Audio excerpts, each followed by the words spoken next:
전체 자산의 대부분이 주택이 됩니다. 부채의 비중을 보더라도 대부분이 주택담보대출이다. 주거 부분의 물가가 전체 물가의 35%를 차지하고 걔를 내려오려면 결국 임대료가 내려와줘야 되는데 임대료가 내려와주려면 어떻게 돼요? 집값이 내려와줘야 돼요. 신용카드로 이제 돈을 빌렸지만 그거조차 상환도 못하고 지금 이자도 못 내고 그래서 손실 처리를 하는 게 너무 많아지고 있다는 거죠. 다르게 말하면은 파산 건수가 점점 늘어나고 있다는 거를 예상을 해볼 수가 있겠죠. 이 자동차 할부 대출도 연체가 90일 이상 연체한 사람들이 또 가파르게 22년도부터 가파르게 올라가면서 이게 지금 5% 가까이 됐다라는 거죠. 또 학자금도 바로 이어서 설명을 할게요. 그래서 이 섀도우 연체율이 2023년도 말부터 갑자기 이 섀도우 연체율이라는 게 학자금 대출에 대한 섀도우 연체율이 미친 듯이 치솟기 시작을 하거든요. 연도별로 주간 파산 건수가 일주일 파산 건수가 21년도에는 5,400건이었는데 지금 8,500건에다가 챕터 13까지 더하면은 4,800건 더해가지고 10,000건을 넘어서기 시작을 했다라는 거예요. 자, 미국 가계대출 얼마나 심각한가? 미국 가계대출에 대해서 좀 설명을 드리면 이 가계에 대한 개념은 개인이나 가구예요. 그러니까 개인이나 우리 가족 단위로 사는 가구에 가지고 있는 그런 대출인데 미국 안에서의 주요 가계대출이 이렇게 네 가지입니다. 카드 대출, 그리고 자동차 할부 대출, 학자금 대출, 주택담보대출 이렇게 네 가지입니다. 지금 현재 미국 가계대출 전체 규모가 2024년도 말 기준으로 이게 단위가 조 달러인데 18조 달러입니다. 18조 달러. 이거 2.5경 정도 되겠죠. 그러니까 엄청난 대출이 지금 가계에 나가 있는 건데 18조 달러 중에서 거의 대부분이 주택담보대출 12.6조 달러가 주택담보대출이고 그 다음으로 이제 큰 게 이렇게 세 개. 학자금 대출 1.6조 달러, 그리고 자동차 할부 대출 1.6조 달러, 그리고 신용카드 대출 1.2조 달러. 그러니까 신용카드 대출에서 한 1,500조 원, 그리고 자동차 할부 대출에서 한 2,000조 원, 그리고 학생들 학자금 대출에서 또 2,000조 원 정도. 그리고 주택담보대출에서 일경 한 6,000조 원 정도. 그래서 엄청난 대출이 이렇게 나가 있는데 뭐 이렇게 작은 금액들은 사실 저희가 무시해도 되고 왜냐면 모든 걸 받아들이기는 어려우니까. 그래서 이렇게 금액대가 큰 것들을 보면은 주택담보대출, 학자금 대출, 자동차 할부 대출, 신용카드 대출이다. 그래서 제가 앞에서 이렇게 네 개를 설명을 드린 거예요. 그래서 우린 요 네 개만 일단 보면 된다. 근데 요거를 각각 보니까 주택담보대출은 이제 연체율이 90일 이상 자꾸 돈을 이자를 못 내거나 원리금을 상환하지 못하는 그런 연체율이 증가를 하고 있어요. 물론 그 모기지 같은 경우에는 상대적으로 메인이기 때문에 연체율 증가 속도가 상대적으로 그렇게 빠르진 않아요. 근데 2024년도 4분기 기준으로 1%예요. 네. 근데 여러분 대출액이 12조 달러잖아요. 12조 달러에 여러분 1%면요. 한 100 몇십 조 원이 지금 이제 연체와 관련된 사이드로 지금 빠져 있는 거대요. 금액으로 따지면 12조 달러 곱하기 0.01을 해보시면은 나오고요. 그리고 이제 제가 그 다음으로 규모가 크다라고 했던 게 학자금 대출, 자동차 대출, 신용카드 대출인데 학자금 대출은 0.7% 수준으로 동일한 모습이 보이죠. 그래서 사실 증가가 안 했다. 그래서 상대적으로 안전하다라고 여기서는 볼 수가 있는데 여기에 숨겨진 이면이 있습니다. 까보니까 폭탄이 있었네? 요런 거거든요. 그건 뒤에서 좀 설명을 드릴게요. 하나씩 자세하게 팔 거거든요. 그래서 뒤에서 설명을 드리고, 그리고 이제 자동차 할부 대출 같은 경우에는 연체율이 거의 3%를 돌파하기 직전이다. 2025년도에는 아마 이게 더 증가를 해나갈 가능성이 있겠죠. 근데 3%면 상당히 심각한 수준까지 올라온 겁니다. 근데 더 심각한 건 뭐냐? 신용카드 대출은요, 연체율이 지금 7%를 넘어서기 시작을 했어요. 그러니까 사람들이 신용카드 자체가 사실 뭐 담보 자체가 없다 보니까 결국은 이제 신용으로 막 대출을 땡기는 건데 그게 지금 너무나 사람들이 이제 못 갚고 배째라는 게 많아지다 보니까 지금 연체율이 7%까지 돌파하는 그런 상황까지 왔다. 이렇게만 봤을 때는 어느 정도의 심각한지도 모르겠고 미국인들이 도대체 어느 정도의 그 부채를 그 전체 자산 중에서 어느 정도로 가지고 있는지 그거를 좀 더 자세히 설명을 드리도록 할게요. 첫 번째 모기지 대출 보겠습니다. 이거는 미국 연준에서 나오는 미국의 가계 자산 비중입니다. 근데 그 가계 자산 비중을 나이대별로 구분을 한 거예요. 25세 미만의 어린이들, 그리고 25세에서 30세 중반까지 제 나이죠. 제가 딱 34거든요. 제가 딱 34이어가지고 딱 제가 딱 이 젊은 층 여기 속해 있고요. 그리고 이제 35에서 44, 그리고 44에서 55, 그리고 이제 뭐 60세, 65세 이상 요렇게 나이대가 이제 구분이 돼가지고 연준에서 각각의 연령대들에 있는 사람들이 가지고 있는 자산의 비중을 이렇게 정리를 한 거예요. 예, 근데 자산 그 항목들을 보면요. 자동차 있고요. 그리고 주택이 있고요. 그리고 현금, 주식, 그리고 사업체, 그리고 기타 자산 뭐 이렇게 있는데 사실 여기에 많은 분들이 그런 이야기를 해요. 미국 사람들은 연금 자산이 제일 많다 뭐 이런 말들을 하시더라고요. 근데 사실 연금 자산이 왜 여기에 포함이 되어 있지 않냐면요. 연금은 사실 연금의 자격, 그냥 권리 개념이에요. 그러다 보니까 이게 연금은 개인이 직접 사용할 수 있고 그런 게 아니거든요. 그러니까 현금화가 바로 전체 미래 현금을 다 땡겨올 수 있는 그런 자산이 아니란 말이에요. 그러다 보니까 이거를 일반 가계자산 포트폴리오에서는 별도로 분리하거나 생략을 합니다. 그리고 사실 연금의 펀드가 빠르게 고갈이 되면은 그건 사실 무일푼이 될 수도 있는 거잖아요. 물론 그럴 리는 없겠지만, 물론 정부가 계속 방법을 찾아내겠지만, 그렇기 때문에 사실 그 실제 그 가게들이 가지고 있는 자산으로는 배정을 하지 않는다. 그래서 이 연준이 만든 통계 자료를 보면 이게 최근 자료입니다. 2024년도 말인가 나온 자료인데, 자 보시면 제가 뭘 말씀드리고 싶었냐면요.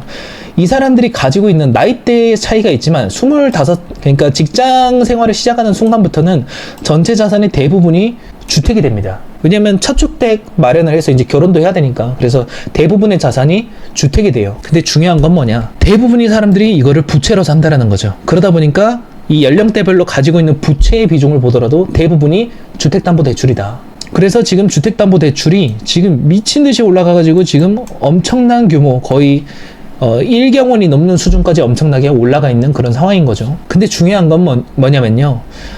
제가 이제 평균 가격을 이야기하지 않고 중위 가격을 이야기하는 이유가 뭐냐면은 평균 가격을 이야기하면요. 상류층들의 그 주택 가격이나 하위층의 아주 그 작은 그 저렴한 가격까지 다 포함이 돼서 주택 가격이 왜곡이 돼요. 그래서 사실 중산층들의 기준에서 본다고 했을 때는 중위주택 가격을 보는 게 적절하다라고 판단이 돼서 중위주택 가격을 넣었는데, 중위주택 가격이라는 거는 시장에서 판매되는 그 주택의 가격들을 중에서 딱 중간값에 있는 거를 의미하기 때문에 사실상 중산층들의 기준에서는 평균치나 마찬가지라고 저는 이렇게 생각이 들고요.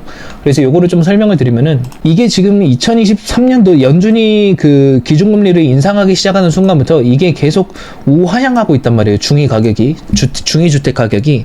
그래서 44만 불까지 고점을 찍었다가 이게 최근에는 42만 불 정도까지 내려왔어요. 그래서 거의 한 5% 정도가 내려온 거죠. 중위주택 가격이. 근데 미국의 연도별 중위 소득 변화를 보잖아요. 99년도나 2007년도나 그리고 최근까지만 보더라도 연봉이나 소득은 코딱지만큼 올랐는데 수십 년 동안 집값은 그냥 미친 듯이 올라가 버리는 거예요. 그러니까 어떻게 돼요?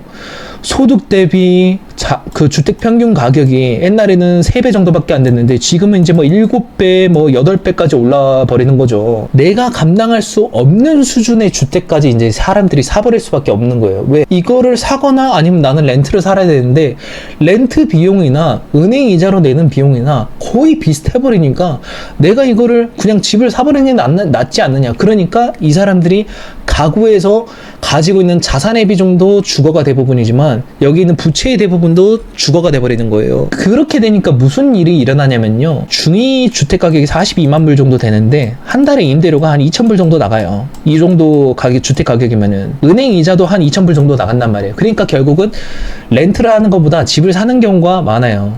근데 그러니까 무슨 일이 일어나냐면은 소득은 거의 안 오르는데 집값은 미친 듯이 오르니까 근데 소득은 안 올라. 예, 그러니까 자연스럽게 이 서비스 부분의 물가, 전체 물가 비중에서 서비스 부분의 물가 비중이 60%나 되는데 그 중에서 60% 중에서 35%가 주거 부분이란 말이에요. 옛날에는 이게 뭐 30% 초반이었어요. 근데 이게 시간이 가면 갈수록 주거 부분의 물가 비중이 점점 높아지는 거죠. 예. 근데 그 이유가 뭐냐면 주택 가격이 미친 듯이 오르고 주택에 대한 일정 퍼센테이지를 임대료로 반영했을 때 그 임대료도 오르니까 결국은 주거 부분에서의 물가가 안 잡혀서 보세요. 전년도 대비 물가 수준이 4.4%예요. 전체 물가 상승률이 3%인데 주거가 4%나 차지를 한다니까요. 근데 이게 전체 물가의 많은 비중을 차지하니까 물가가 천천히 내려오는 거죠. 이게 아까 제가 말씀드린 겁니다. 이게 지금 이제 아리조나에 있는 어떤 주택 을 제가 필터링 해온 거고, 이 오른쪽이 이제 캘리포니아에 있는 주택 가격을 필터링 해온 건데, 요거를 제가 정리를 해드리는 이유가 뭐냐면은, 실제로 미국 중산층들이 살 수 있는 중위주택 가격대와 미국의 부자들이 살 수 있는 고급 주택 가격대를 비교해보자는 거죠. 이 사람들이 내는 임대료, 월 임대료와 소유주가 월 금융이자로 내는 돈이 얼마나 차이가 나냐. 일단 중위주택 가격대 45만 불짜리, 아까 중위주택 가격이 42만 불로 내려왔지만 지금 이제 45만 불짜리를 보자 이거죠. 예시로.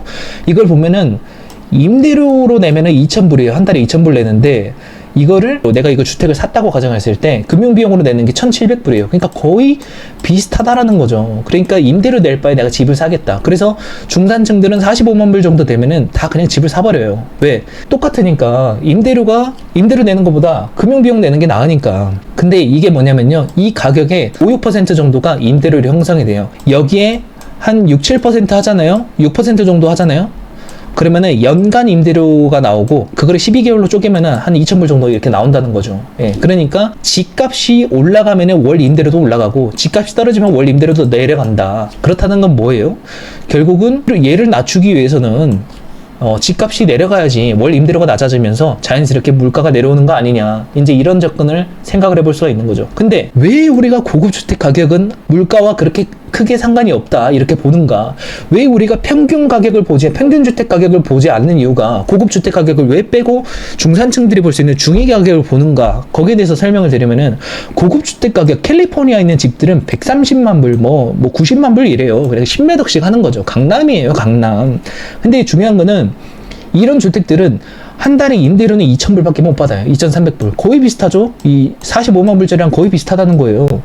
심지어 오클랜드에 있는 거는 1,800불 이런단 말이에요. 근데 집주인이 금융비용으로 내는 건 4,000불이 넘어가고, 얘도 한 3,400불 이렇게 된다라는 거죠. 그러니까 집값이 높으면 높을수록 임대 수익률은 훨씬 떨어지기 때문에 오히려 금융비용만 높아지는 거죠. 그러니까 사실 이런 고급 주택들은 그 주택 물가에 대한 큰 영향을 미치지 않는다라고 우리가 볼 수가 있는 거죠. 그래서 평균 가격이 아니라, 이런 고급 가격에 들어가 있는 평균 가격이 아니라 중위 가격을 보는 거예요. 그래서 이 45만 불 정도 되는 이 중위 가격들을 계속 내려야지만 얘 기준으로 반영되는 임대료들이 계속 떨어지면서 이 전체 물가의 35%나 차지하는 주거 물가를 내려갈 수가 있다. 요거를 이제 설명을 드리는 거죠. 그리고 참고로 말씀을 드리잖아요, 여러분. 이 전체 주거 물가가 35%를 차지하는데, 전체 물가에서 여기서 7%가 실제 임대의 비용을 내는 사람들이고, 26%가 뭐예요? 집주인인 거예요, 전부 다. 집주인은 임대료 안 내잖아요. 근데 왜 이게 물가에 들어갔을까요? 이 물가 계산식이요, 집주인 같은 경우에는 그 집주인이지만, 집주인이 평균적으로 내가 어느 정도 낼 수 있겠다라고 생각하는 그 추정 임대료를 여기다가 반영을 한단 말이에요. 근데 그게 뭘 기준으로 하겠어요? 시장 임대료를 기준으로 하겠죠. 그러니까 그 월 임대료가 결국은 집주인들이 판단하는 추정 임대료가 여기에 반영이 되면서, 똑같이 반영이 되면서 월 임대료가 높아지면은 주거 부분의 물가가 올라가고, 그런 현상이 일어나는 거예요. 그래서 얘 중위 가격을 계속 두드러 낮춰 나가야 된다. 예. 언제까지? 주거 부분의 물가가 잡혀 나갈 때까지.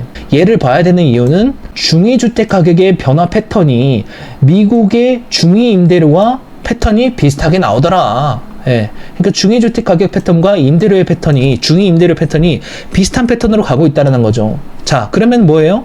결국은 주거 부분의 물가가 전체 물가의 35%를 차지하고, 걔를 내려오려면은 결국 임대료가 내려와줘야 되는데, 임대료가 내려와주려면 어떻게 돼요? 집값이 내려와줘야 돼요.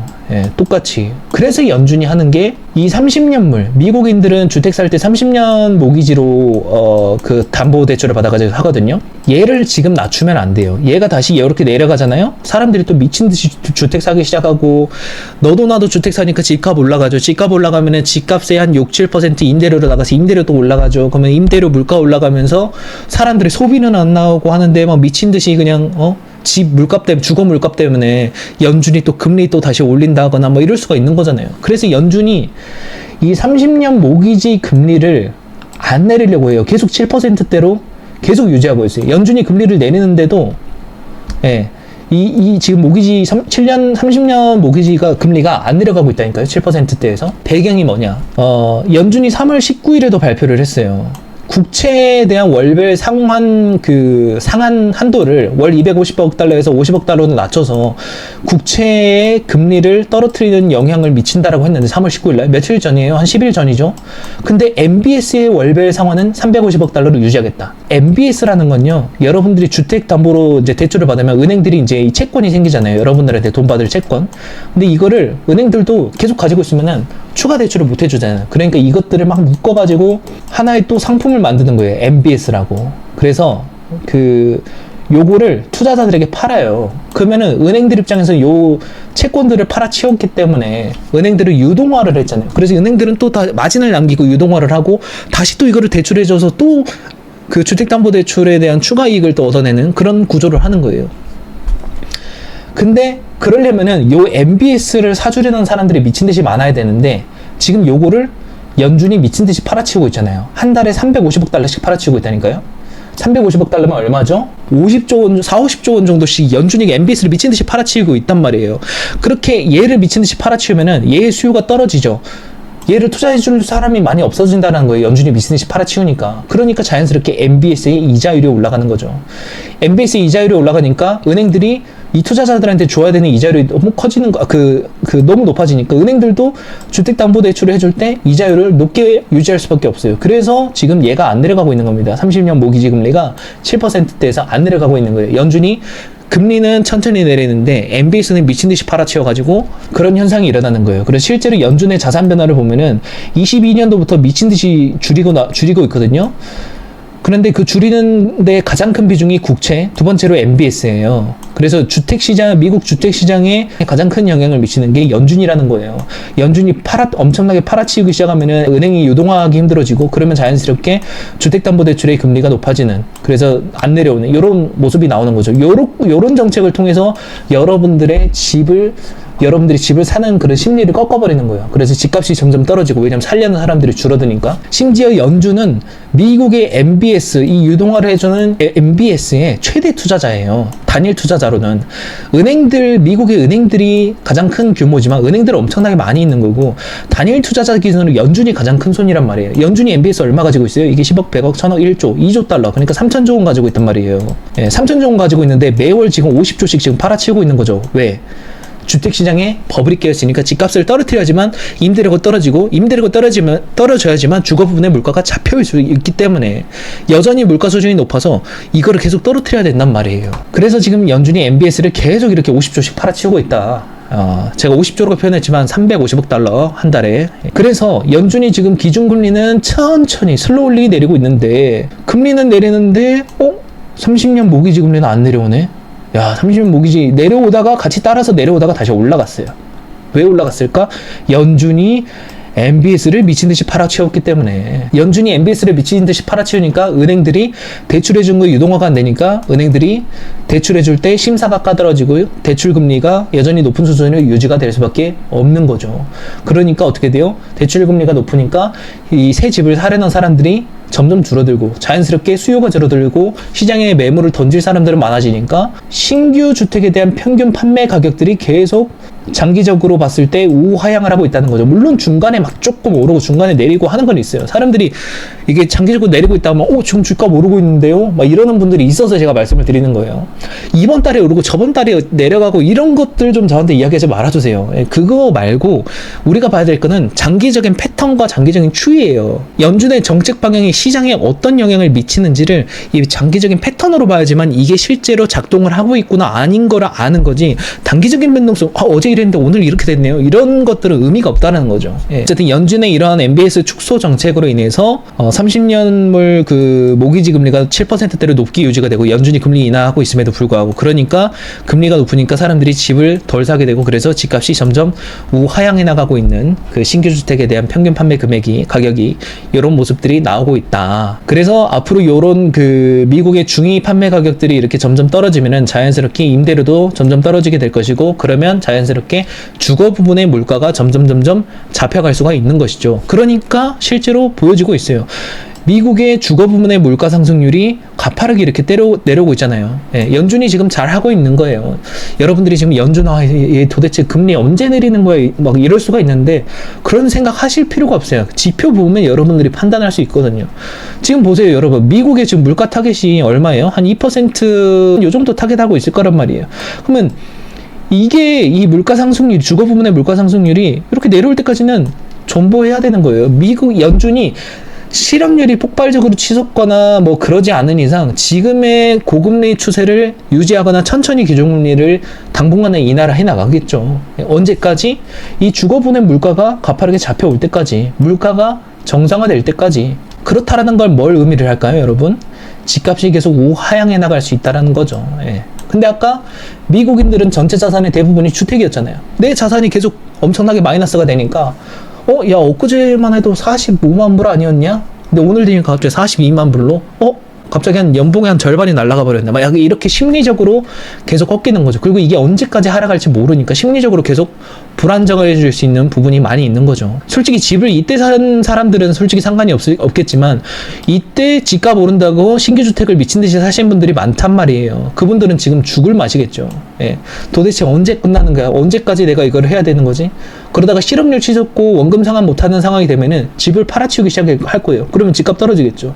예, 그러면서 자연스럽게 사람들이 뭐 파산하는 사람들도 생기고 뭐 그런 것들이 일어나는 거죠. 아무튼 그런 영향도 있고, 사실 2025년도 1월부터 사실 트럼프가 이제 공식적으로 이제 2기 정부를 운영하기 시작하고, 그러면서 이민자들에 대한 그 추방한다라든지 멀쩡히 일하는 이민자들도 정상적인 그 합법적인 이민자들에 대한 공포감도 심어주고, 대규모 정부의 재정 지출을 줄이겠다 하면서 대규모 정부 그 감원도 계획하고 하니까 정부 고용도 영향을 받고, 그리고 이민자들의 고용도 영향을 받을 거라고 생각하니까 이 사람들이 소비 심리가 어떻게 되겠어요? 자산도 떨어지는데 일자리도 잃을 것 같으니까 소비 심리가 위축이 되는 거죠. 소비 심리가 점점 더 가파르게 위축이 되고 있고, 그리고 아까 미국인들이 가장 많이 가지고 있는 자산 중에서 가장 많은 비중이 미국 그 주택이었지만, 그리고 두 번째가 많은 게 주식이었어요. 주식. 지금 미국 증시 어때요? 10% 이상 빠지고 있죠. 그리고 지금도 계속 하락 추세를 이어가고 있죠. 그러니까 미국인들이 계속 자산이 지금 집값이랑 주택이랑 다 빠가라지면서 자산이 갑자기 눈 녹듯이 녹고 있는 거죠. 그리고 이제 일자리에 대한 위협까지 생기고 지금 대규모 감원 계획까지 나오니까 사람들의 소비 심리가 점점 위축이 되는. 연준이 그랬잖아요. 소비 심리랑 물가에 대한 괴리가 있다. 근데 그게 아니라는 거를 제가 좀 설명을 드릴게요. 왜 연준이 저럴까? 지금 여러분들의 그 광기를 멈추기 위해서 지금 심리적으로 그런 것 같은데, 미국의 물가 패턴의 변화랑 그리고 미국의 소비 심리 변화를 보면은 거의 한두 달의 그런 시점 차이가 이제 비슷한 패턴으로 움직인단 말이에요. 예. 왜냐면 이게 2024년도 4월부터 2025년도 1월까지를 보면은 이 패턴이 거의 비슷하단 말이에요. 그러니까 미국의 인플레이션, 미국의 물가와 미국의 소비 심리는 비슷한 패턴을 그린다라는 거는 여러분들이 지금 보면은 다 인정을 하시겠죠? 그렇다라는 거는 지금 이제 2월 물가 상승률이 꺾였는데 지금 3월 소비 심리가 엄청나게 박살이 났단 말이에요. 그러면 3월 물가도 엄청나게 꺾여 나갈 수도 있는 부분이겠죠. 이게 뭐 집값의 하락도 있고 소비가 줄어든 영향도 있고 여러 가지 이유가 있을 겁니다. 근데 소비가 줄어들면요, 물론 식품 부분에 대한 소비는 하지만 만약에 이제 자동차나 비필수 소비 사이드 있잖아요. 요거 있잖아요. 요거 식음료 말고 에너지 말고 주거나 서비스 말고 이 커머디티 레스 푸드 앤 에너지, 요 커머디티 요 부분을 보면은 요게 뭐가 있냐면은 자동차, 중고차, 옷, 신발 이런 것들이 다 여기 들어가요. 근데 이게 전체 물가의 19% 차지한단 말이죠. 근데 이게 전년도 대비 지금 마이너스 성장률을 하고 있단 말이에요. 그러니까 사람들이 여기서 지금 돈을 먼저 줄이고 있다라는 거죠. 소비 심리가 줄어드는데 먹고 살아가는 데는 일단 돈을 써야 되니까, 집도 당장 어떻게 할 수 없으니까 당장 줄일 수 있는 거 자동차 안 사고 옷 안 사고 신발 안 사고 하니까 지금 여러분들 지금 나이키, 테슬라 뭐 이런 주가들 다 보세요. 주가 다 빠그라지고 있단 말이에요. 이 원리를 이해를 하셔야 돼요. 그래서 지금 소비 심리가 3월에 이 정도로 꺾였다라는 거는 앞으로 그 물가 성장률도 점점 줄어들 수 있는데, 특히 비필수 소비 사이드에서 마이너스 물가가 더 커질 가능성이 있다. 그 뜻은 테슬라 뭐 이런 기업들의 실적이 더 안 좋아질 수 있는 가능성이 있다라는 거죠. 나이키 이런 애들이.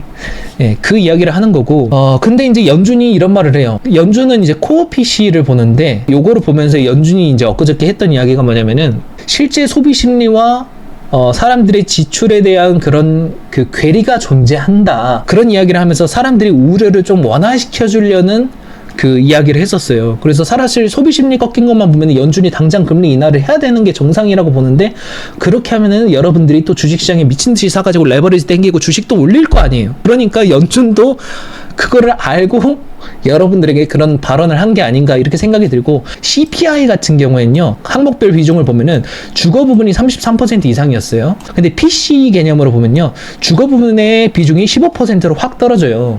왜 이렇게 떨어지냐면은, PC 같은 경우에는요, 여러분들이 실제 지출하는 거를 기준으로 해요. 그래서 기업들의 매출로 반영된 실제 여러분들이 지출하는 임대료를 기준으로 한단 말이에요. 근데 아까 제가 이 CPI에서 주거 부분 33%라고 했지만, 이 중에서 한 20몇 %가 뭐라고 했어요? 집을 실제 소유하고 있는 사람들이라고 했잖아요. 그래서 실제 소유하고 있는 사람들이, 야, 너네 그 설문조사 했을 때 너네 지금 기준으로 한 임대료 얼마 정도면 임대해 줄래 해서 그걸로 추정 임대를 잡기 때문에, 사실 요게 그 실제 사람들이 지불하는 임대료와 추정 임대료가 반영이 돼서 전체 물가 비중의 33%가 CPI에서는 반영이 돼요. 근데 PCE 기준으로는 실제 지출을 기준으로 하기 때문에 사실 자기 집 거주하는 거는 다 패스하는 거죠. 무시하는 거죠. 그리고 실제 임대료를 내는 사람에 대한 그 임대료 내는 거에 대해서만 반영을 하기 때문에 이 주거 부분의 물가 비중이 PCE에서는 확 떨어지는 영향이 생기는 겁니다. 그러다 보니까 CPI랑 그리고 PCE 두 개의 기준이 다르다 보니까 당연히 결과에 대한 차이가 일어날 수밖에 없어요. 그런 개념의 차이가 좀 존재한다. 네, 그래서 연준이 이 PC를 좋아해요. PC를 실제로 나오는 여러분들이 지출하는 거니까. 그래서 소비 심리의 패턴이 사실 인플레이션의 패턴과 비슷하다 하더라도 PC와 CPI의 패턴의 차이는 이렇게 존재할 수가 있다. 왜냐면 단기적으로 보면 여러분들이 볼 수 있는 범위가 0.1% 차이거든요, 사실. 그러다 보니까 사실 단기적인 패턴으로 보면은 패턴의 차이가 분명히 나올 수 있는데, 그래서 제가 여러분들한테 장기적인 패턴을 보고 장기적인 패턴에서 연준의 정책에 어떻게 영향을 미치는지를 장기적인 패턴으로 보라는 거예요. 왜? 장기적으로 보면요, 코어 PC와 코어 인플레이션의 패턴이 거의 비슷하게 움직인단 말이에요. 그러니까 중요한 거는 장기 패턴으로 보니까 아주 비슷하다. 그러니까 결국 시차는 있지만 오차는 없다라는 거예요. 그러니까 코어 PC나 코어 인플레이션이나 심리적인 그 물가의 상승을 반영하는 거나 아니면 실제 지출을 반영하는 거나 시차는 존재하나 오차는 사실 그렇게 크지 않다라는 걸 그 패턴적으로 봤을 때 비슷한 패턴을 이렇게 보여주고 있다라는 것이죠. 그래서 제가 말씀드리고 싶었던 게, 소비 심리가 이 정도로 꺾였다라는 거는 앞으로 물가나 지출에 상당히 영향을 미칠 수가 있고, 둘 다 이런 그 코어 PC나 코어 인플레이션이나 비슷한 패턴을 보여오기 때문에, 시차는 있지만 오차는 없기 때문에, 그래서 그런 관점으로 봤을 때 지금의 이 가파르게 하락하는 소비 심리를 무시하면 안 된다. 이런 개념인 거고, 그래서 기업들은 이미 아는 것 같아요. 챌린저 감원 계획 2월달 거 보니까 감원 계획을 15만 명 이상까지 하겠다. 갑자기 미친 듯이 올라갔고, 그리고 다음 달 초에 또 3월 감원 계획이 나오는데, 이게 만약에 더 올라가 버리면 진짜 문제가 될 수 있어요. 이게 가파르게 떨어지면 문제가 없을 수 있는데, 이게 더 올라가 버리면 진짜 심각한 상황이 될 수가 있어요. 왜 그렇게 말씀드리냐면은, 이 미국의 챌린저 감원 계획이 2000년도 닷컴 버블 직후랑 그 2008 금융위기 당시, 코로나 당시, 그리고 지금 과거부터 지금까지 봤을 때 한 달에 15만 명 이상의 감원 계획을 했던 적이 이런 큰 빅 이벤트가 있을 때밖에 없단 말이에요. 근데 최근에 지금 이게 처음 나왔던 거예요. 근데 요게 실업률의 패턴이랑 거의 비슷하거든요. 왜 이렇게 좀 더 매칭해서 보면은, 감원 계획이 증가하면 실업률이 증가를 하고, 감원 계획이 증가하면 실업률이 증가를 하고, 감원 계획이 증가하니까 실업률이 증가한다. 그리고 지금 감원 계획이 2월달 감원 계획이 가파르게 증가를 했다. 그러니까 실업률이 앞으로 어떻게 될까를 생각을 해보면, 갑자기, 그러니까 기업들은 감원을 갑자기 계획해서 팍 올리지 않아요. 정말 버티지 못해서 힘들어 해가지고 사람을 확 잘라야 되지 않을 때는, 그러니까 그게 임계점이라고 저는 보는 거예요. 근데 그 임계점이 폭발하는 그 순간부터는 갑자기 실업률이 미친 듯이 치솟아요. 그러니까 실업률이 점진적으로 올라가다가 갑자기 이렇게 올라간다니까요. 과거에도 그랬고 지금도 그럴 가능성이 있다라는 거죠. 예. 그래서 이미 기업들은 상당히 심각함을 느꼈고 소비 심리가 크게 위축된 거에 대한 우려를 미리 생각을 하는 게 아닌가, 이렇게 생각이 들고요. 그래서 이제 4월 초에 나오는 3월 감원 계획을 반드시 우리가 확인을 해야 된다. 예, 그런 부분입니다. 그게 아마 연준의 금리 결정 방향이 아마 비슷하게 나오지 않을까. 감원 계획이 또 치솟으면 연준은 분명히 금리 인하를 저는 할 거라고 생각을 합니다. 그러다 보니까 지금 사람들의 소비 심리도 위축되고 기업들이 점점 고금리에 이제 힘들어지고 하다 보니까 자연스럽게 미국의 파산 건수, 기업들의 파산 건수도 가파르게 올라가면서 코로나 때 파산 건수를 더 넘어서기 시작을 했고, 매월 가파르게 월별 기업 파산 건수도 가파르게 높아지고 있는 그런 상황이다. 그 중에서 파산 건수가 가장 많은 게 소비 관련된 사이드에서 파산 건수가 가장 많이 나오고 있더라. 거기까지가 지금 이제 모기지 대출과 관련된 부분이었고요. 그러니까 이제 신용카드 대출에 대해서 이어서 설명드리도록 하겠습니다. 미국 신용카드 같은 경우에는요, 미국인들이 나이대별로, 연령대별로 가지고 있는 부채 중에서 지금 보니까 이거는 어느 연령대 상관없이 적정한 비중으로 다들 신용카드 부채를 이렇게 가지고 있어요. 신용카드 대출을. 그만큼 신용카드를 통해서 돈을 많이 빌리고 있다는 거죠. 물론 나이대마다 용도는 좀 달라질 수 있겠지만, 예를 들어서 25세 미만 같은 경우에는 뭐 이제 학자금 대출이나 이런 데서 신용카드 대출을 일부 쓰거든요. 예, 그래서 이제 그런 개념들도 있는 거고, 그래서 연령대마다 이제 이런 목적들이 다르지만, 근데 중요한 거는 미국의 신용카드 대출이 2021년도 코로나 직후에 미친 듯이 올라갔어요. 한 40% 이상 증가를 했다라고 보면 되거든요. 근데 규모가 얼마냐면 1.1조 달러입니다. 1.1조 달러. 그러니까 한 1,500조 원 정도? 한 1,500조 원 정도가 지금 신용카드 대출이 나가 있는 거죠. 근데 중요한 거는 이 신용카드 대출을 못 갚아가지고 연체를 하다 못해 결국은 이자나 원금에 대한 상환이 안 돼가지고 이거를 부실 채권화해서 결국은 이걸 손실 처리하겠다라고 하는 손실 처리에 대한 그 비중이 지금 가파르게 치솟고 있다라는 거죠. 그래서 이게 2024년도 말 기준으로 4.7%까지 치솟았습니다. 나가 있는 1.1조 달러, 그러니까 1,500조 원에서 4.7%까지 가파르게 치솟고 있다라는 거예요. 그러니까 신용카드 쓴 사람들이 지금 원금 이자 상환들을 못 하고 있다 보니까 이게 결국은 은행들의 손실로 반영이 되기 시작을 했고, 그 속도가 너무 가파르게 증가를 하고 있다라는 걸 이게 의미를 하는 거죠. 연체를 떠나서 이건 연체율 넘어서 지금 아예 돈을 못 갚기 시작한 정도로 들어간 그 차지 오프 레이트예요. 대손상각률이거든요. 그래서 은행들이 손실 처리하는 게 가파르게 증가를 하고 있다라는 거죠. 예. 그 뜻은 이제 미국 소비자들이 점점 경제적인 어려움이 있어서 신용카드로 이제 돈을 빌렸지만 그거조차 상환도 못 하고 지금 이자도 못 내고, 그래서 손실 처리를 하는 게 너무 많아지고 있다라는 거죠. 다르게 말하면은 파산 건수가 점점 늘어나고 있다라는 거를 예상을 해볼 수가 있겠죠. 그것도 뒤에 나옵니다. 자, 그 다음 자동차 대출 갑니다. 자동차 자산도 사람들이 상당히 많이고 있습니다. 전체 자산에서 자동차 자산의 비중도 상당한 비중을 차지하고 있거든요. 요 자동차 자산.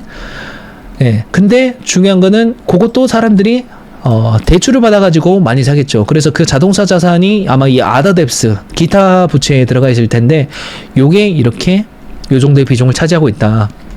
근데 여러분들, 사람들이 미국은 또 이런 게 있더라고요. 미국은 이제 현금을 풀파킹해서 캐시로 현금으로 산다기보다는 할부 대출로 사는 경우가 상당히 많더라고요. 그래서 요게 지금 보면은 10년도부터 갑자기 자동차 할부 대출의 금액이 거의 2배 이상 증가하거든요. 그래서 지금 1.6조 달러까지, 거의 한 2천조 원까지 자동차 할부 대출이 나가 있는 건데, 그게 왜 그랬냐면 10년도부터 갑자기 미국인들이 자동차 할부 대출을 엄청나게 받기 시작을 하면서 어떻게 돼요? 예, 자동차 할부 대출을 받는 인구수가 1억 명을 넘어서기 시작을 했다. 예. 그래서 대부분의 미국인들이 자동차를 살 때 할부 대출을 받아가지고 자동차를 사고 있다는 거죠. 중요한 건 뭐냐? 연준이 기준금리를 올리니까 22년도 초부터 자동차 할부 대출의 이자도 가파르게 올라가면서 이게 지금 연준이 금리를 내림에도 불구하고 여전히 7.5% 수준으로 높은 수준을 유지하고 있다. 그러니까 어떻게 돼요? 테슬라, 토요타, GM, 포드 뭐 할 거 없이 다들 자동차가 잘 안 팔리니까 자동차를 어떻게 해서든 더 팔기 위해서 치킨 게임이라는 걸 시작을 해요. 그래서 판매 가격이 미친 듯이 낮아지고요. 기업들의 이익은 과거보다 점점 줄어들게 되는 거죠. 요 관점으로 보면 자동차 기업들의 실적 성장률이 점점 악화되는 부분이 이런 부분들이 있는 것이죠. 치킨 게임을 할 수밖에 없으니까. 근데 중요한 건 뭐다? 이 자동차 할부 대출도 연체가 90일 이상 연체한 사람들이 또 가파르게 22년도부터 가파르게 올라가면서 이게 지금 5% 가까이 됐다라는 거죠. 그러니까 시간이 가면 갈수록 자동차 대출도 연체가 높아져, 신용카드 대출도 연체가 높아져, 주택담보대출 연체 점점 높아질 거고, 뭐 이런 계속 연체율들이 너무 가파르게 올라가고 있다라는 거죠. 최근까지 보더라도. 금리 인하가 이루어지고 있음에도 불구하고 계속 모든 사이드의 주요 대출원들 사이드에서 보면 다 지금 연체율들이 계속 올라가고 있단 말이에요. 안 멈춰요, 지금. 네. 근데 중요한 건 뭐냐면, 요때 이제 자동차 할부 대출이 미친 듯이 높아졌는데, 중요한 거는 금융기관들이 실제로 이거를 잘 상환하고 여유가 있는 사람들에게 대출을 해줬으면 상관이 없는데, 신용 등급이 상대적으로 더 낮은 사람들, 요 빨간 색깔 부분, 요 사람들에게도 자동차 할부 대출을 엄청나게 늘려버리는 거죠. 그러니까 2010년도부터 2021년도까지 이게 가파르게 올라가면서 카푸어, 정확한 표현이죠. 엑스트림.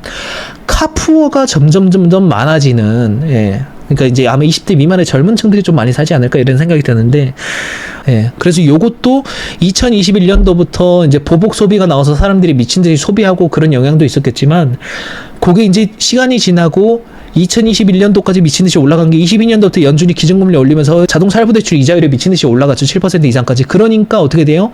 연체율이 이제부터 미친 듯이 치솟기 시작을 한다는 거예요. 22년도 요때부터. 금융기관들이 이제 돈을 많이 벌고 파티했으면 이제 파티가 끝났으니까 이제 풀어둔 돈을 이제 회수를 해야 되겠죠. 예, 그래서 이제 그러한 과정 속에서 돈을 내가 감당할 수 없는 정도까지 돈을 빌린 사람들이 상환을 하지 못하고 파산을 하기 시작을 한다는 겁니다. 그리고 학자금도 바로 이어서 설명을 할게요. 학자금은 여러분도 보시다시피 젊은 학생들에서 이제 사실 이제 학자금 대출이 상당히 많아요. 부채가. 나이대별로 부채 비중을 보면은 20대 미만은 학자금 대출 비중이 압도적으로 높고 시간이 가면 갈수록 이걸 점점 상환해 나가는 이런 모습들이 나오는 거죠. 미국인들도 학자금 대출을 많이 받더라고요. 그래서 2006년도부터 쭉 이게 학자금 대출이 미친 듯이 증가를 해가지고 지금 얼마예요? 2024년도 기준으로 1.8조 달러, 그러니까 한 2,200~300조 원 정도가 지금 학자금 대출로 나가 있습니다. 학자금 대출을 받는 학생들의 수도 이렇게 쭉 증가를 해가지고 지금 4,300만 명, 그러니까 우리나라 대한민국의 인구수에 맞는 학생들이 학자금 대출을 이제 받은 것이죠. 그 당시 때 2010년도 요때부터 이제 학자금 대출이 미친 듯이 증가를 했는데, 옛날에는 사실 연방 사이드에서 이제 학자금 대출을 많이 해줬다면은, 그래서 요때 이제 학자금 대출 연도별 성장률이 연방 사이드에서 정부가 해주는 그 대출인 거죠. 시간이 가면 갈수록 이제 민간 사이드에서의 학자금 대출이 이렇게 점점 이렇게 높아지는 게 보여지더라고요. 그리고 정부 사이드에서의 대출 성장률은 점점 줄어들고 연도별 성장률입니다. 그래서 왜 이런 현상이 나왔을까? 정부에서 받을 수 있는 학자금 대출의 규모는 그 3만 달러인가? 그 정도로 한도가 정해져 있대요.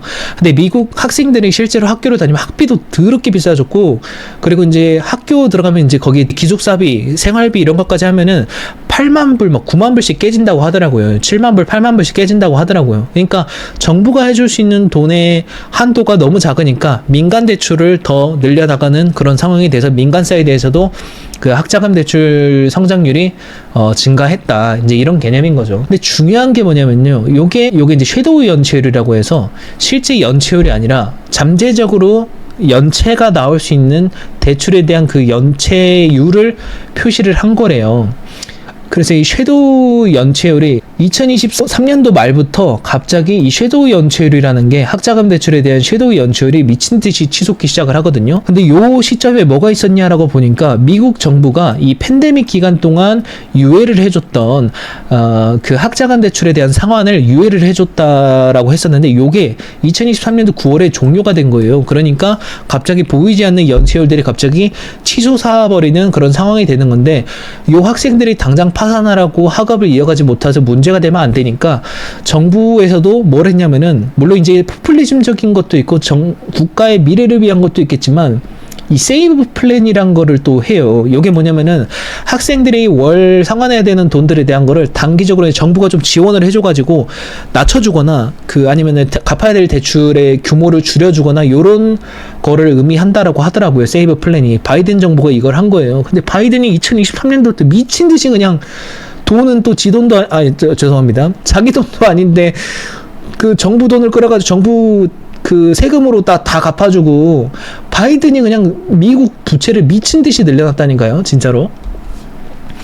그래, 근데 이제 중요한 건 뭐냐면요. 2025년도 2월 18일 날 요런 이슈가 나옵니다. 요게 이제 공화당사에 대해서 이제 계속 이제 소송을 해가지고 납세자들의 돈이다. 이걸로 왜 학생들이 그 빚진 거를 갚아주냐? 왜 납세자의 돈으로 그걸 해주냐? 우리 입장으로 따졌을 때도 갑자기 대학생들의 부채를 갑자기 납세자들이 갚아준다고 하면은 갑자기 우리가 받을 복지나 이런 게 없어진다고 생각할 수가 있잖아요. 그래서 이제 공화당이나 민주당이나 이런 게 좀 차이가 있는데 민주당은 이제 포퓰리즘적인 게 조금 강하죠. 미국에서. 이제 소송을 했는데 미국 항소법원에서 뭐라고 했냐면은 2월 18일 날 민주당의 전 대통령 조 바이든의 행정부가 수백만 명의 차용인의 월 상환금을 낮추고 이게 세이브 플랜 아까 말한 거예요. 일부 차용인의 대출을 면제해주고 그래서 이게 점점 면제가 가속화되도록 해주니까 이런 학자금 대출 면제 프로그램을 해주니까 당장은 연체율이 낮은 것처럼 보였다. 근데 2025년도 2월 18일 날 이 법원에서 바이든 너는 그걸 추진할 권한이 없다 라고 판결을 해버린 거예요. 그러니까 이게 다시 무효화가 될 수 있는 것이죠. 그래서 이제 미국 연방항소법원에서 이제 이런 그 결과가 나왔고 그리고 이제 공화당이 임명한 이 판사와 이제 의견을 같이 하는 이제 그라스라는 또 판사가 있는데 이 사람이 바이든 행정부가 대출을 상환하기보다는 대부분 면제를 하는 계획을 설계함으로써 자기가 가지고 있는 권한을 넘어섰다. 예. 왜 이걸 하냐? 왜 납세자의 돈으로 이거를 갚아줘야 되냐? 네가 면제를 대출 1.8조 달러를 면제를 해주면은 그거를 정부의 세금을 잘 내는 납세자들의 돈으로 또 내야 되는 거 아니냐? 근데 납세자들의 돈으로 내면은 무슨 상황이 돼요? 정부가 안 그래도 재정 지출이 그 정부의 세수보다 훨씬 많은데 1.5배에서 2배까지 되는데 지금 여기에 대한 부담까지 떠안겠다라는 거잖아요. 그러니까 바이든이 그냥 이 경영 마인드가 없어요. 이 국가 운영 마인드가 없어가지고 돈을 그냥 4년 동안 내가 그냥 멋있는 척 하면 돼서 돈만 막 퍼주는 그런 행동을 하니까 지금 정부가 지금 개판이 된 거예요, 지금. 네, 그래서 아무튼, 그래서 이제 대법원이 바이든이 4,300억 달러, 이 돈이 얼마입니까? 6,000조예요, 6,000조, 1,000억, 1조, 10조, 100조, 아니구나, 600조 원이에요. 아까 전체 학자금 대출이 한 1.7조 달러 했는데, 여기서 거의 얼마죠? 한 3분의 1? 예, 4분의 1 정도를 지금 자기가 지금, 대출 부채 취소하고 이거 뭐 깎아준다라고 지금 하는 거예요. 세이브 플랜 하려고 했던 거. 근데 이제, 법원에서 이거를 너는 그럴 권한이 없다라고 이제 뒤집어 버린 거죠. 근데 이게 2025년도 2월 18일, 즉 2024년도 말까지 연체율이 0.7%밖에 안 됐던 정말 빚 좋은 개살구죠. 겉으로 봤을 때는 0.17%밖에 연체율이 안 됐지만 그거는 왜 바이든이 미친 듯이 구제해주고 살려주고 의회해주고 했던 건데 2025년도 2월 달에 새로운 정부 그리고 새로운 판사의 결정 이런 것들이 다 뒤집어 버린 거죠. 이거를. 그러면 요 연체율이 갑자기 보이지 않았던 연체율이 치솟기 시작을 하고 갑자기 학생들이나 이런 그 젊은 층들의 파산 건수가 2025년도부터 또 갑자기 가파르게 늘어날 수도 있다라는 것을 의미하는 거죠. 실제로 보면요. 이게 지금 매 연도별로 9주 차에 있었던 주간 파산 건수의 변화를 나타내는 거예요. 그러니까 3월 초에 한 주 딱 뽑아가지고 2019년, 20년, 21년, 22년 딱 3월 첫 주에 파산 건수를 다 정리를 한 건데 챕터 7, 챕터 13, 챕터 11, 12, 11, 12는 사실 양이 많지 않아서 패스하고 7이랑 13만 설명을 드리면은 연도별로 주간 파산 건수가 일주일 파산 건수가 21년도에는 5,400건이었는데 지금 8,500건에다가 챕터 13까지 더하면은 4,800건 더해가지고 10,000건을 넘어서기 시작을 했다라는 거예요. 챕터 7은요. 청산 파산입니다. 이게 뭐냐면은 개인이랑 기업이 여기 들어가는데 기업은 수가 작으니까 개인의 아까 보신 숫자가 대부분이 개인이에요. 기업은 연에 800건, 900건 많지 않으니까.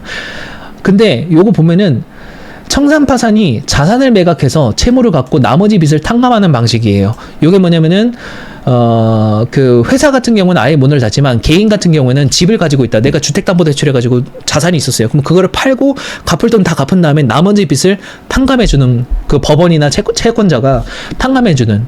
근데 요런 거를 하는 챕터 7의 파산 건수가 늘어나는데 요런 거를 보통 하는 사람들이 뭐냐면은 일을 그만둬가지고 수입이 갑자기 없어져서 빚을 내가 더 이상 못 갚는다. 내가 그냥 기업 포기할게. 나 이제 돈 못 갚고 배째 그냥 나 파산 신고하고 나 신용등급 그냥 날아가고 나 재산 다 뺏기고 나 이제 돈 없어 이제 못 갚아 일도 안 하고 이제 돈도 없어. 그게 챕터 7이에요. 자, 그리고 챕터 13은 뭐냐? 개인 회생입니다. 3년에서 5년 동안 내가 지금 소득은 있어. 그러니까 챕터 7은 지금 일을 그만둬가지고 실업자가 돼가지고 돈이 없는, 그 돈을 못 버는 거고, 챕터 13은 내가 수입은 있는 거예요. 내가 일을 하고 있으니까 3년에서 5년 동안 소득의 일부를 채무 상환에 쓰겠다. 요런 사람들인 거예요. 그래서 내가 가지고 있는 자산, 자동차, 집 이런 거 안 팔고 계속 보유하되, 대신에 카드 빚이나 내가 수입은 있는데 카드 빚이나 의료비 이런 것들은 내가 도저히 못 갚겠다. 학자금 대출 이런 거. 그래서 근데 내가 집은 지키고 싶어. 내 자동차는 팔기 싫어. 이런 애들은 이제 법원이랑 채권자가 판단을 해서 금액 자체가 이제 크지 않을 가능성이 있는 거죠. 개인회생 같은 경우는. 그래서 요거는 3년에서 5년에 나눠서 채무를 내는 거고, 챕터 7은 이제 도저히 답이 없다. 요런 사람들이 이제 챕터 7 파산. 그래서 지금 답이 없는 사람들이 지금 주간 매주 8,500명씩 나오고 있고, 답은 있는데 매월 이자 돈 갚고 상환해야 되는 사람들이 매주 4,800명씩 나오고 있다. 이제 요런 개념으로 보시면 되는 거죠. 이렇게 이런 상황이니 여러분들, 분들이 지금 기업들의 뭐 자동차 사고, 핸드폰 사고, 옷 사고, 신발 사고 할 수 있는 여유가 있겠어요? 당연히 없죠. 예. 그리고 연준이 금리도 천천히 내려. 그러니까 요 사람들이 돈을 더 못 갚아서 더 파산 건수가 늘어나겠죠. 학자금 대출, 신용카드 대출, 뭐 주택담보대출, 뭐 어떻게 갚아요? 이자율이 올라가 있는데. 예. 네. 그래서 지금 미국의 2025년도 경기가 어려울 가능성이 있고, 그래서 소비 심리도 크게 꺾이고 그런 영향들이 있는 게 아닐까. 또 실시간 지표들이 나오거나 특정 이슈에 대한 해석이 필요하시면은 제가 또 실시간으로 이슈가 발표되면 이렇게 멤버십 전용 글로 공유를 해드리기 때문에 관심 있으신 분들은 아세안 패스 멤버십에도 관심을 가져보시면 좋을 것 같습니다.